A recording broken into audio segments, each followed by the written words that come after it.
jóvenes, padres apoderados, soy el profesor Alejandro Arco, profesor de Historia y Geografía, y nos vemos en nuestra tercera clase, enfocada en la unidad número 1, ¿no es cierto?, que es los albores de la humanidad, en la cual ahora nos vamos a enfocar en este tema, el origen de las primeras civilizaciones. A modo, ¿no es cierto?, de retroalimentación, para recordar un poco en las dos clases anteriores, ¿no es cierto?, habíamos estado viendo lo que era la prehistoria humana. No olvidarse que la prehistoria humana está dividida en tres grandes etapas. El paleolítico, ¿no es cierto?, con la evolución humana, el neolítico, con el descubrimiento, ¿no es cierto?, de la agricultura, y el tercer gran periodo, la edad de los metales, en donde se desarrolla la metalurgia y se asientan las bases para dar origen a lo que vamos a ver hoy. ¿Ya? No olvidarse entonces que en la edad de los metales ya surgen las primeras ciudades, la sociedad se organiza de forma piramidal y surgen, ¿no es cierto?, las primeras diferencias sociales, tanto de poder como de estatus. ¿Ya? También con el uso de la metalurgia, que es el trabajo de los metales, surgen las armas y las herramientas más sólidas, ¿no es cierto?, que van a poder durar por mucho más tiempo y van a mejorar también la producción agrícola, que va a ser muy importante para el surgimiento de las grandes ciudades, porque eso va a permitir que, ¿no es cierto?, la producción de alimentos sea mucho más rápida, en corto tiempo, con gran cantidad, ¿no es cierto?, para poder alimentar a la población. Por lo tanto, ¿a qué va a llevar esto? A que los pequeños poblados agrícolas, ¿no es cierto?, tengan que crecer irremediablemente. Y esos mismos poblados agrícolas se van a transformar en grandes ciudades. Por lo tanto, el origen de las primeras civilizaciones va a estar muy pegado a todo lo que se desarrolló en la edad de los metales, pero se va a complejizar y perfeccionar aún más. El objetivo de clase, ¿no es cierto?, es el que vemos acá: reconocer los factores que permitieron el origen y desarrollo de las primeras civilizaciones del mundo antiguo. Otra cosa importante que vamos a ver acá es que ya con las civilizaciones dejamos atrás la prehistoria humana y entramos de lleno a todo lo que es el proceso conocido como historia, que lo vamos a ver en las siguientes diapositivas, ¿no es cierto?, porque ya entramos de lleno a lo que es la historia. Para poder entender, ¿no es cierto?, qué es lo que es una civilización, acá yo te presento un concepto, que es una forma de organización, tanto social, política y económica, pero de gran complejidad cultural, ¿no es cierto?, y se va a comenzar a desarrollar hacia el año 3200 a.C. Por lo tanto, todos los poblados que, ¿no es cierto?, se logran desarrollar, ¿no es cierto?, y avanzan culturalmente, van a transformarse en una civilización. ¿Ya? Entonces, eso tenerlo bien claro. Y ahora vamos a ver cuáles son los factores que ellos van a, ¿no es cierto?, a desarrollar a gran escala. Entonces, acá vemos los factores de origen. El primero, como te lo expliqué, los pequeños poblados agrícolas que surgen, ¿no es cierto?, dentro del neolítico y crecen aún más en la edad de los metales, se van a transformar en ciudades. Por lo tanto, todas las civilizaciones se organizan en torno a ciudades, donde la ciudad más importante se va a transformar en la capital. Y desde allí, ¿no es cierto?, se comienza a gobernar todo un territorio. Para que puedas entender un poco más esto, todas las civilizaciones, ¿no es cierto?, se van a organizar como hoy en día conocemos los países, es decir, están conformados por distintas ciudades, pero siempre va a haber una que va a ser la más importante. Allí va a residir, ¿no es cierto?, la máxima autoridad, que desde allí va a gobernar todo el territorio. Algo importante, se van a organizar ejércitos. Recuerden que en la edad de los metales, ¿no es cierto?, con el trabajo del cobre, el hierro y el bronce, surgen las armas y irremediablemente van a surgir soldados que van a componer los primeros ejércitos. En una primera instancia, estos ejércitos sirven, como dice acá, para proteger las ciudades. ¿Ya? El hecho de que ya hay una gran producción de alimentos, ¿no es cierto?, que tenían que almacenarlos para pasar sobre todo lo que era el periodo de invierno, conllevaba que otros pueblos quisieran ir a robar, ¿no es cierto?, ese abastecimiento alimenticio. Por lo tanto, era necesario ya tener un ejército para poder defender, ¿no es cierto?, esa producción de alimentos, la población y la ciudad en general. Pero va a ocurrir esto, ¿ya?, que después los gobernantes van a tener ambiciones de poder mucho más grandes y van a utilizarlo para expandir su dominio, es decir, generar guerras para invadir otras ciudades más pequeñas y anexarlas a su territorio. Y de esa manera ellos comienzan a expandir su influencia. y la sociedad, que ya lo habíamos dicho. Desde ya el periodo neolítico comenzaban las grandes diferencias sociales, ¿no es cierto? Que en la edad de los metales se complican aún más. Pues bien, la sociedad de las civilizaciones es mucho más, ¿no es cierto?, compleja, siempre ordenada de forma piramidal, donde en la cúspide va a estar la máxima autoridad o gobernante, y desde allí, ¿no es cierto?, se comienza a estratificar el resto de la sociedad que compone estas civilizaciones.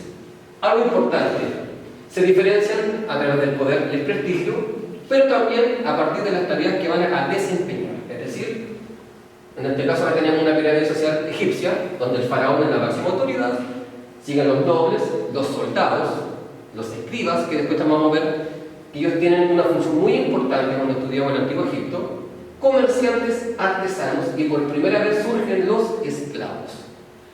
¿Por qué surgen los esclavos principalmente?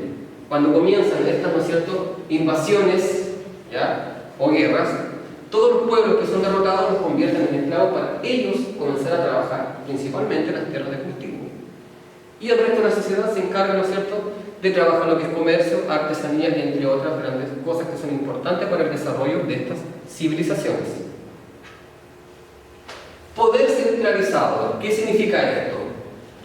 Que todo el poder de una civilización recae en manos de una sola autoridad. Eso es centralizar, ¿ya? Una sola persona se encarga de gobernar todo el territorio que compone a una civilización, ¿ya?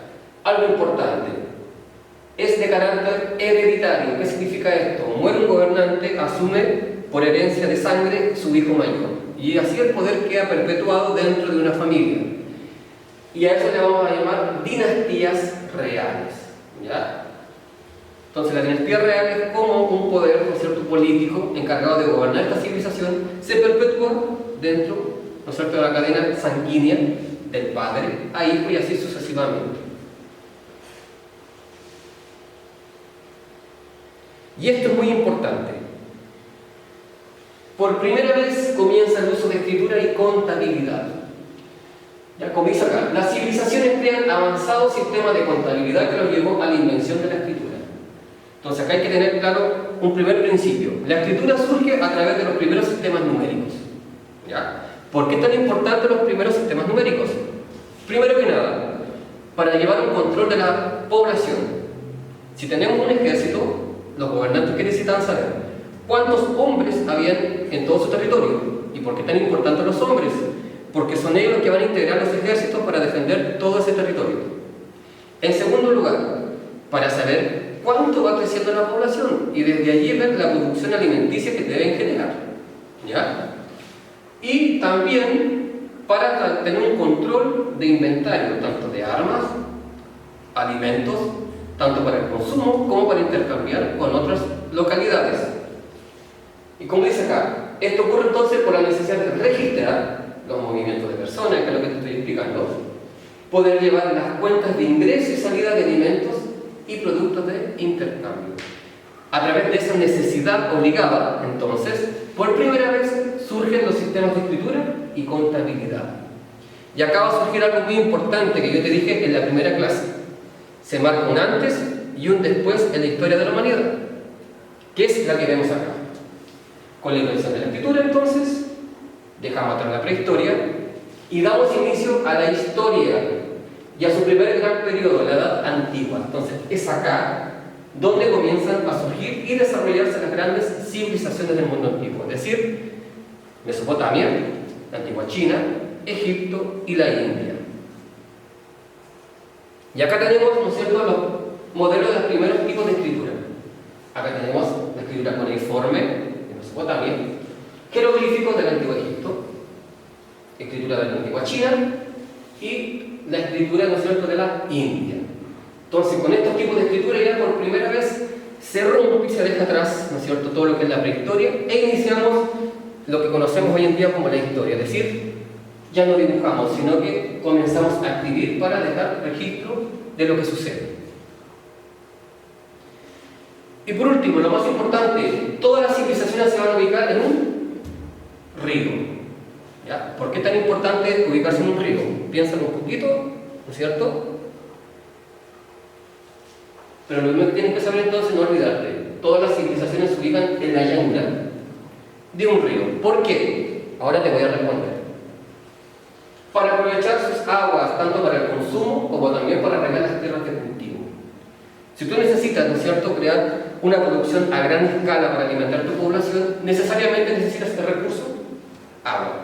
Pero también lo necesitas como recurso vital, ¿no es cierto?, para poderlo consumir. Por lo tanto, ya desde más o menos el Neolítico, el hombre aprendió que tenía que estar cerca de un río, justamente para eso, para regar las tierras de cultivo y para consumir. Irremediablemente entonces después esos pequeños poblados se transforman en ciudades y luego ya se van a transformar en grandes civilizaciones. Acá tenemos, ¿no es cierto?, en un cuadro resumen, los principales ríos, ¿no es cierto?, donde se desarrollan las primeras grandes civilizaciones. Entre los ríos Tigris y Éufrates surge la Mesopotamia, el río Nilo, el antiguo Egipto, el río Amarillo, la antigua China, y el río Indo, la India. Por lo tanto, esto ya lo vamos a desarrollar, ¿no es cierto?, en nuestra cuarta clase, las características de cada una de estas civilizaciones, ¿no es cierto? Y vamos a ver después ya graficado en mapas, ¿no es cierto?, cómo es, ¿no es cierto?, el recorrido de estos ríos y cómo estas civilizaciones, ¿no es cierto?, abarcan justamente todo el recorrido de este río para aprovechar al máximo sus aguas. Por lo tanto, ¿qué hay que saber en esta clase? Que todo lo que surge en la edad de los metales, ¿no es cierto?, irremediablemente surge una nueva evolución cultural, es decir, todo esto se perfecciona. Y eso va a dar inicio a estas grandes civilizaciones. Todo se hace mucho más complejo porque el hecho de que una población aumente, ¿no es cierto?, debido a la gran producción alimenticia, esto también lleva a que ya un espacio geográfico se haga pequeño. Por lo tanto, ¿qué tienen que hacer los gobernantes? Expandir aún más sus territorios, ya sea por alianzas, ¿no es cierto?, o por guerras. Pero principalmente estas civilizaciones que ya cuentan, ¿no es cierto?, con ejércitos, con armas, una gran cantidad de población y recursos, van a comenzar a expandirlo principalmente a través de guerras. He ahí también por qué la sociedad, después vamos a ver, ¿no es cierto?, que cada una de estas civilizaciones, en su base social, surgen los esclavos.